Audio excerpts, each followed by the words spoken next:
Welcome to Behind the Story, where we discover the story behind your favourite stories. My name is Lisa Renee from the CoLab Press, and I'm also a contemporary romance author. This week, Naomi can make it. She didn't work out with the times because our interview is with a lady from New Zealand, a debut author, Iola Goulton. So that's exciting, what it's like to be a debut author. And it's from the Trinity Lakes Christian romance series. So that's really exciting.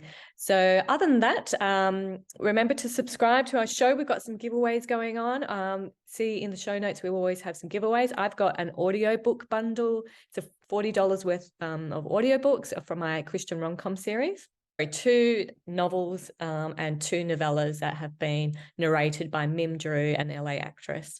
So that's something that will be really easy to enter. I'm also doing a Kickstarter at the moment. I've got a book coming out later on called Book Boyfriends and Lattes. It's a special edition where people can actually have their name as the character.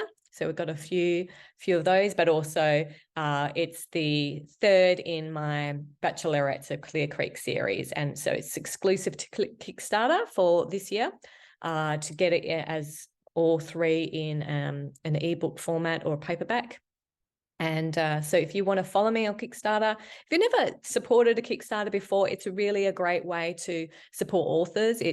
You get an advance copy months in advance before it's on any other platforms. And usually there's other bonuses like special short stories, special editions, special mentions in the acknowledgements if you back an author that way. And that's a great way to support authors.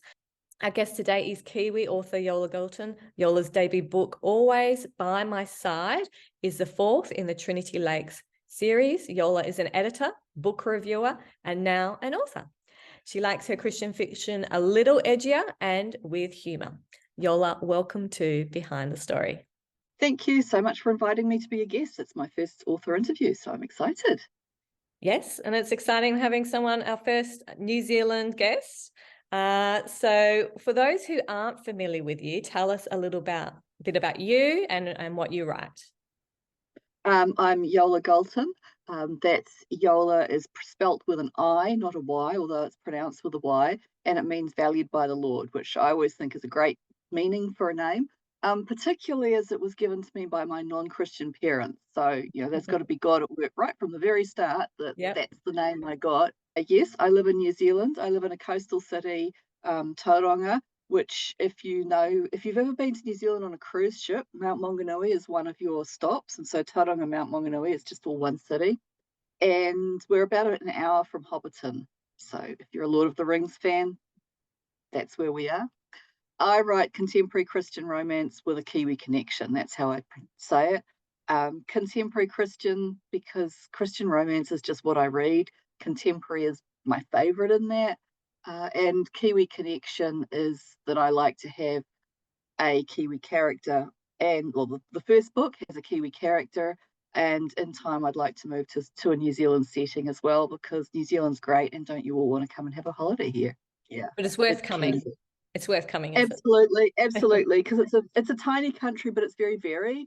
So we've got volcanoes, we've got lakes, we've got mountains, we've got ski fields. We've got Hobbiton, and we've got all the Lord of the Rings scenery and Weta workshops and Weta Unleashed and lots of very cool stuff.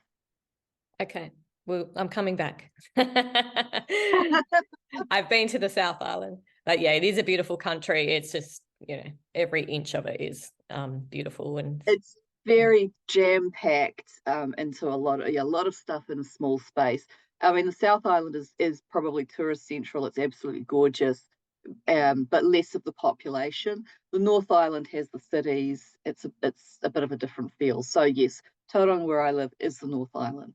Yes, I did notice there wasn't not many people in the South Island. And they're like, where's the New Zealand accents? Where's the locals? Yeah, there's not. Yeah, and a lot of sheep. Not as many as there used to be. The joke used to be that New Zealand was 3 million people and 90 million sheep. We're up to about 5 million people now, and I think we're down to about 50 million sheep. So, that's quite a change.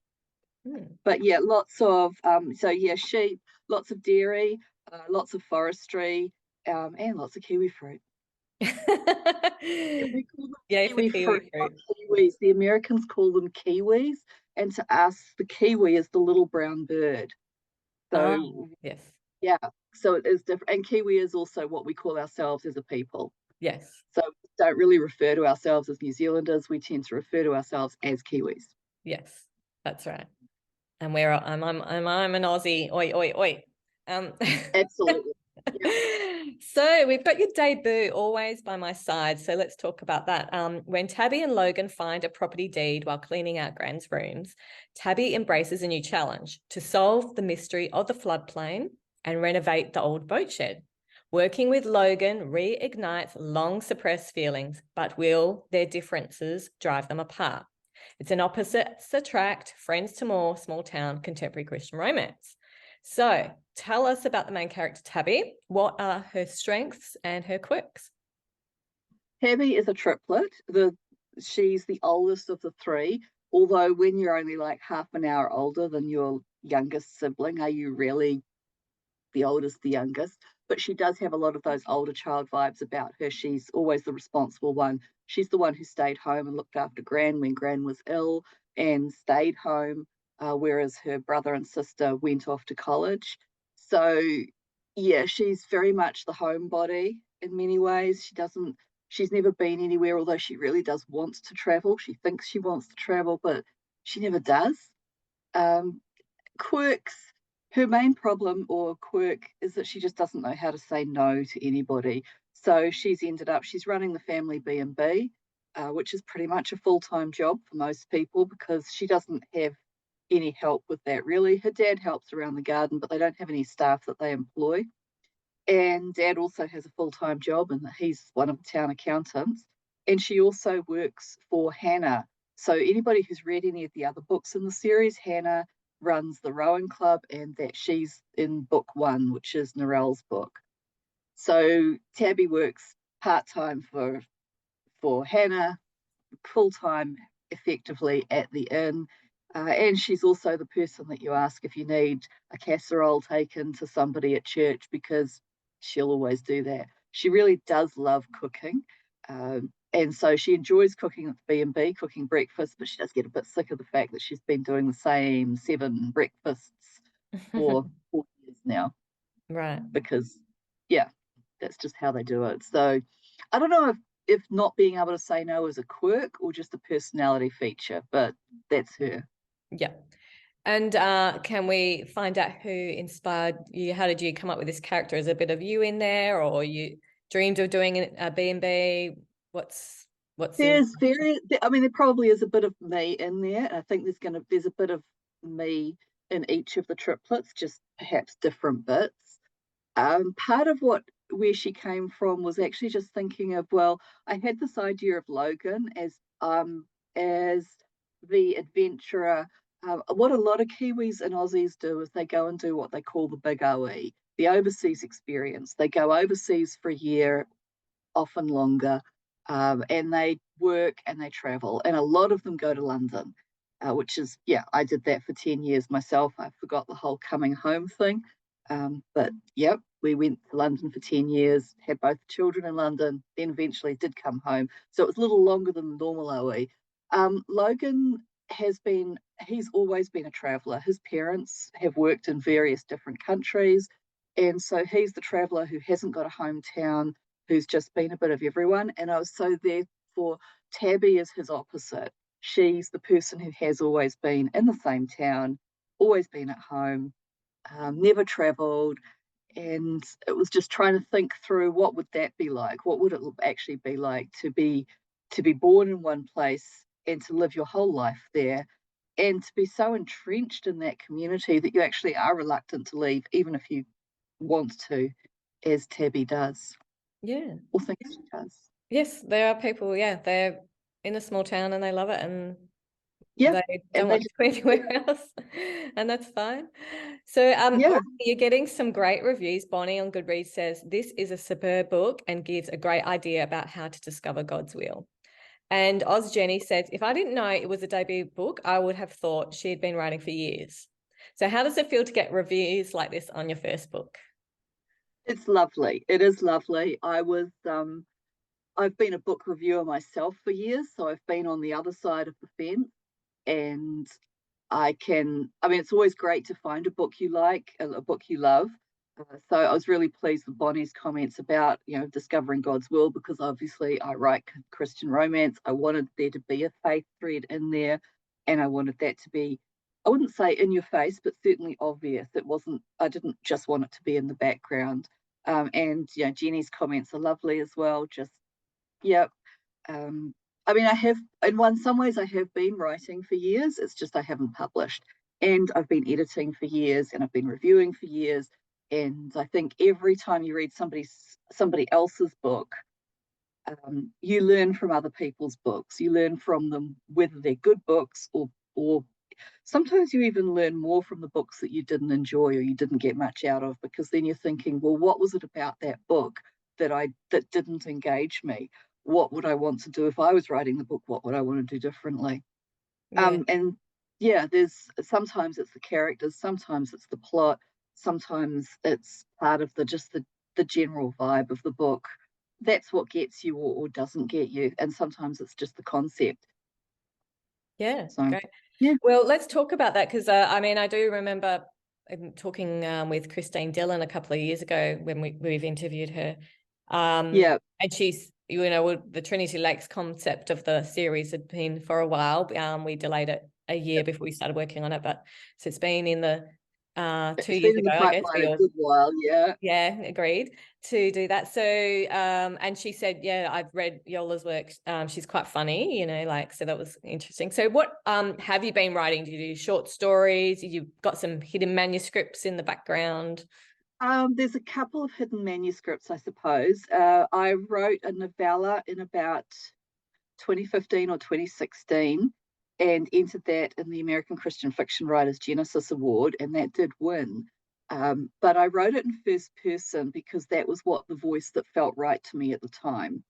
Now, because we decided that the Trinity Lakes was going to be third person, I've really got into the writing third person. And the first person was a novella written from one point of view. So now I would like to rewrite that as third person and then put the other point of view in. And that will then turn it probably into something of a similar length to this. And that's set here in New Zealand. So that's one little project that I could work on. Then I did another short novel. So it was about 60,000 words. So a similar level to this one, to Always by My Side. Again, it was first person, and I got quite caught up in parts of it. How do you put this? I got to the end and I thought, oh my goodness, she's ended up with the wrong guy, which is really, really awkward for a romance. Uh, it was particularly awkward because the guy that I realized at the end that she needed to have ended up with, I'd set him up as a completely horrible person. So, so I really wrote myself into a corner on that one. And the lesson there was that actually I am a plotter, not a pantser, because the novella came out really easily and I had plotted that quite strictly. The second piece I pantsed, and you could tell from just the way it went all the way through. Always by My Side, I plotted the first probably half to three quarters out reasonably. But because I work in with Narelle's story and with Jenny Glazebrook's story in terms of the floodplain, there was quite a lot of last minute rewriting to get that whole thing to flow, because that external plot was important. Right. But yeah, now I've got to go back. If I'm going to that second novel, or the first novel, I guess, if I'm going to publish that, I need to rewrite that into third person and introduce the male point of view, and completely fix up who she ends up with, because yeah, that was I got to the end, but it was like, no, I have forced the characters into doing something that they didn't want to do. Right. Very interesting. We'll get back to that in a second, but I just got a midpoint question for our viewers. Are you the responsible sibling like Tabby? So sometimes if you're born the oldest, you come that. So that's for our viewers. A question to comment in the links below. Tell us if you are the responsible sibling. So getting back to what you were talking about, because it's quite interesting. You're talking about, you're plotting and changing in the first person, because I also thought you know, Christian fiction, contemporary romance, mostly it's third person past tense. That's what's expected. It is. And Yeah. then I wanted to start doing Christian rom-coms, and then but rom-coms are traditionally, at the moment, you know, they're in first person and often present tense.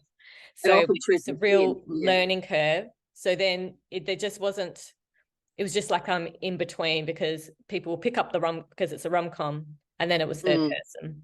And I was originally so against, didn't like the first person, because you just used to a lot read. of people don't. But now I love it, because you do really get connected to the character so much more, because you're really in their head, as long as the author's not going on and on about internal thought and nothing's happening. But it's definitely my favorite now. And then to do the Trinity Lakes, I had to go back to again. And I actually did like half. I was half wrote a novella, and then I got to get onto the Trinity Lakes one. So then I went from first person present tense, and then back and back. Oh my goodness. So yeah, I mean, yes, most books are written in third person, and when it comes to short romances like Trinity Lakes, that's probably the love inspired influence, because they're always third person. But I agree with you. I think that first person just brings you into the head of the character much better, if it's well done, and especially for rom-com. But I do find present tense is often hard to read if the author's not really good with it. But if they're good with it, it like hits you on the first page. Oh my goodness, this is present tense. But by about page 4 or 5, it's like you're just in the flow of it, and it doesn't matter anymore. And I think a good book, it doesn't matter third person, first person, past tense, present tense. If your writing is good and solid and you can hook the reader, and I mean, as a reader, if I'm hooked, then I forget what I'm reading. I forget what tense it is and whether I like it or don't like it, because you're just drawn in by this compelling story. Yeah, that's it. Just got to get them in on the first page. Got to get them in. Yeah, you got to get them in. It is interesting, because when I wrote a rom-com, one of my rom-coms, the first one that had to be in first person, I didn't realize a lot of people are doing it first person, but past tense. And so I didn't have to make it so difficult. I just had to change it to I and me and you know, like. But anyway, and then when I did go back to past tense, it was a little bit weird. Like, so and then I was like, this is wrong. But yeah, once you get into it again, then that's wrong. Yeah, because it's what your ear is hearing, and what you do sort of hear it, and it's a different feel. I was listening to this podcast yesterday. I'm listening to a Bible in a Year podcast, and the person who leads it, Father Mike, whose surname I've forgotten, sorry, Father Mike, was talking about how parts of the New Testament actually in the Hebrew are first and third person, are past and present tense in the same sentence. So Jesus did this thing, and then Jesus says, and I thought, oh my goodness, that is really, really weird. But the translators have put it all into past tense for us, because that's easier for us to hear. And that is one thing that I do find. I find present tense harder in historical fiction. I find it easier to read in contemporary fiction, because that is today. But yeah, there's something about my mind that if I'm reading historical fiction in present tense, it just feels even more weird. Interesting. But again, a good author will pull you in, because there's some authors who've done it like that, and it's like you're in. Once you're in there, you're in. Yeah, that's what I've heard. People, they love their third person, but if it's a story they love and an author love, they can read it. So like we had Miss Sue Andrews on last episode, and she writes the main character in the first person, whereas she'll have some, because she has 2 or 3 views usually. And she even did one, I think one was second person, which is weird, and third person, but first person for the main character. So, but she's been doing it for a while, and she's people instantly buy her books knowing her name, so she can break all the rules. She can break the rules. I've read a couple of authors where they break between first and third person, and if you've got strong character voices, it will still work. There was one thriller that I read where the protagonist was first person and then the evildoer was third person. And that was really good because then the evildoer, no, it was the reverse. The evildoer always referred to themselves as I, and you couldn't pick the gender. Because, like, in third person, you can always tell the gender of the person who's speaking, Right. but in first person, you can't, because we don't sit there when we're talking and refer to ourselves as he or she. We refer to ourselves as I. And so that was kind of odd. And it was a really good twist at the end. So And that then was I a read, mystery, was it? You didn't know who they. yeah, because you really didn't Yeah, know who. that's Because, great. like, Yeah. normally with a mystery, when you've got the evildoer's point of view, you at least know which gender they are. And so if they're referring to themselves as she, you know it's not Tom, Dick, or Harry. Whereas this one, you just had no idea. Yeah. And I did read Synapse by Stephen James, and that was odd because that started in second person and then moved into first person for the main character and third for the others. But the second person bit was really disturbing. I did not like that at all. I mean, I totally recommend the book. It's well worth reading. But that first chapter, if you don't like it, just skip to chapter 2 because you're not learning anything. Yeah, it was just it was a woman in childbirth, written Oh, from the okay. second person, written by a man, and my head just Yeah, that's really pushing it, literally. the rest, it was a great book. It was just that was quite distracting.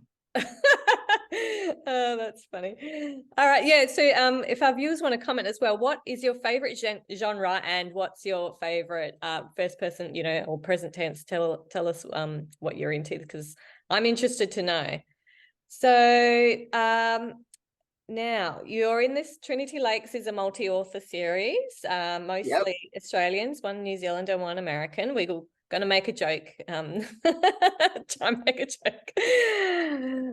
So how do you like collaborating with other authors? Do you enjoy this team aspect?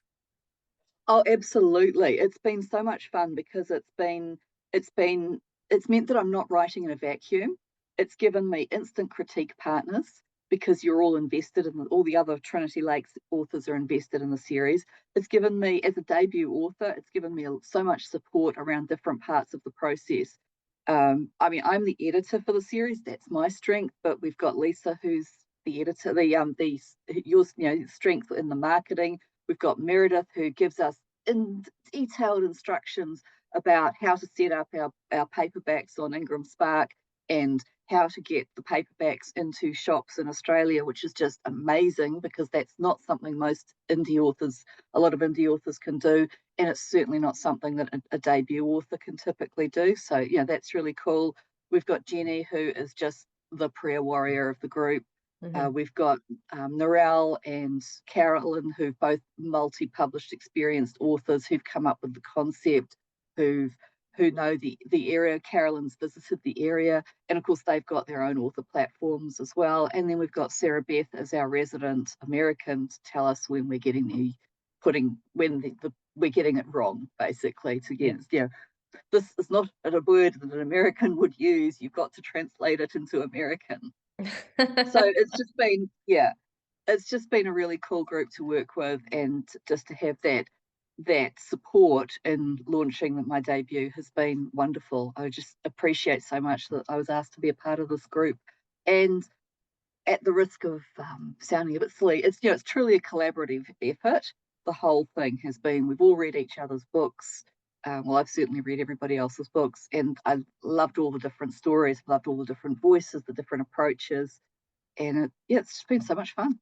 Yeah. Hard work, but lots of fun. Yes, it is a challenge trying to make it all work, because we actually have gone the extra mile. It is the characters do interact in other future books. We are keeping the same setting, whereas some people do an author series, it might be just a theme and the character is all individual books. Or it's not really, they're just writing their own story, but they haven't been bringing in other characters. So it's nice that the characters keep coming back. Hannah is in the first one, and she's is in the book.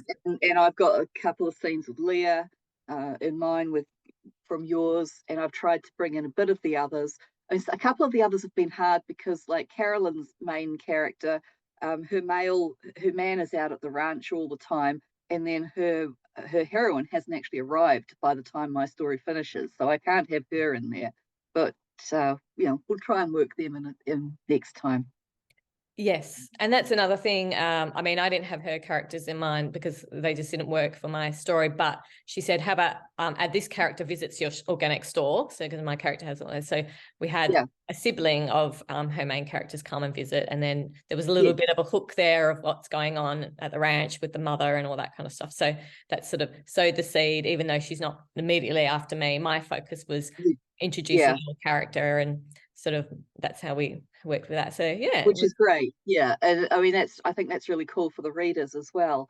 I sat down last night and I read 2 of the Easter and Gilead series, or 2, finished one, read another one, and started the next, actually. And just the reason that I kept going through the series was because I bought them, and because the first one I was reading, it's like, oh my goodness, what was this scene about? And then I read the blurb to the next book and realized, that's what that scene was about. It was the hook. So right in the middle of this one story was the absolute hook into the next story. And I was hooked. I had to keep reading. I had to stay up past my bedtime to find out what happened. Yes, that's what we love as authors. Making you lose sleep. Yeah, you're right. So what is something readers would be surprised to learn about you? I once slept in an igloo on Mount Doom. Oh, wow. Was that cold? It was so cold. It was the middle of winter. Mount Doom is actually Mount Ruapehu in the middle of the North Island, and Ruapehu means 2 peaks, and it's a ski field. And when I was 16, we went up there as part of a school trip. We spent the day building an igloo, and then we spent the night there. Wow, you built the igloo? Oh yeah, they don't just have igloos sitting on ski fields. Oh, well, I thought it was just, a thing. You hire the igloo. No, we literally built 2 igloos. Wow, that's so awesome. I would not want to sleep in it, no. I hate the cold. I don't think I slept all night. It was absolutely freezing. And the person sleeping next to me had garlic breath. Oh, lovely. And you remember that all these years. You just remember that garlic breath. Absolutely. I just remember not sleeping. It was so cold. Oh my goodness. Yes. I know about that. Our church does a camp and they do it in the middle. Oh, well, it's actually not winter, but it's just in a place where it's so freezing. And sorry guys, I can visit for the day, but I'm driving all the way back 2 hours back home. I'm not sleeping here. You just don't sleep. And I need my sleep. Yeah. And we're at that age where we want our bed. Yes. We want our comfy bed. We can injure ourselves in our sleep, and for the next day, sleeping wrong. I have no objection to camping. I just like beds and mattresses. Yes, and heat and warmth. Yes, the essentials. All right. So, Tabby is a triplet where we see other siblings in to get their own stories. Absolutely. So the plan is that there will be 3 books, 1 for each triplet, and next up is Trent. Trent was a bit of a bad boy when he was at college, and his past is about to catch up with him. Great. Awesome. Well, we need to follow you and to make sure we're ready for this next release as well. So where can readers find you online? One of the beauties of having a name like Iola Goulton is that's exactly where I am. You've just got to spell it right. So that's IOLAGOULTON. YolaGoulton.com is my website. You can sign up to my newsletter there. Iola Goulton on Twitter, Iola Goulton on Instagram, Pinterest, and yes, on Facebook as well. Awesome. We'll have those links in the show notes. So thank you so much for joining us on Behind the Story. Thank you so much for inviting me. It's been great chatting. So Iola has a giveaway of her debut novel, Always by My Side, in ebook format because she's from New Zealand. So that's easy. So it's a real simple competition and you might just be the winner. We also have some other giveaways, as mentioned before. Coming up next, we welcome Karen Whitmire, or could be Whitemeyer, I'll have to learn how to pronounce it correctly, to the show about Fairest of Heart. So thank you for joining us on this edition of Behind the Story. Until next time, let us run with endurance the race set before us, looking up into Jesus, the author and perfecter of our faith.